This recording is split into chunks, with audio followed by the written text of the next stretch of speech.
Intermittent fasting రోజులు నెలల వ్యవధిలో శరీర బరువు తగ్గేందుకు చాలా మంది ఫాలో అవుతున్న డైట్ ప్లాన్ ఇది.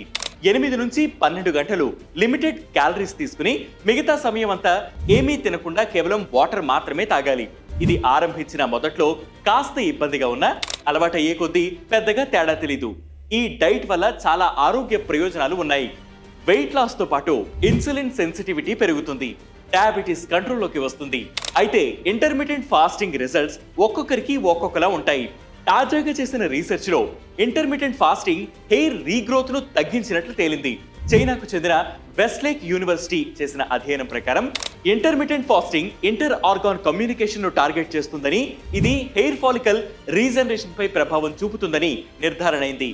ఫాస్టింగ్ చేసే వారికి హెయిర్ రీగ్రోత్ అవ్వడానికి 96 రోజుల సమయం పడితే, ఎలాంటి ఫాస్టింగ్ చేయకుండా నార్మల్ ఫుడ్ తీసుకుంటూ ఉండేవారికి 30 రోజుల్లోనే హెయిర్ రీగ్రోత్ అయినట్లు తేలింది. అందువల్ల ఇంటర్మిటెంట్ ఫాస్టింగ్ చేసేవాళ్ళు తాము తీసుకునే ఫుడ్స్ లో యాంటీ ఆక్సిడెంట్లు ఉండేలా చూసుకోవాలని, శరీరానికి సరిపడా విటమిన్ ఇ తీసుకోవాలని పరిశోధకులు సూచిస్తున్నారు. ఇది వాటి హెల్త్ అప్డేట్. ఇలాంటి అప్డేట్స్ కోసం ప్రతిరోజు వెయిట్ న్యూస్ యాప్ ని ఫాలో అవ్వండి. Wait News Telugu YouTube channel subscribe చేయండి.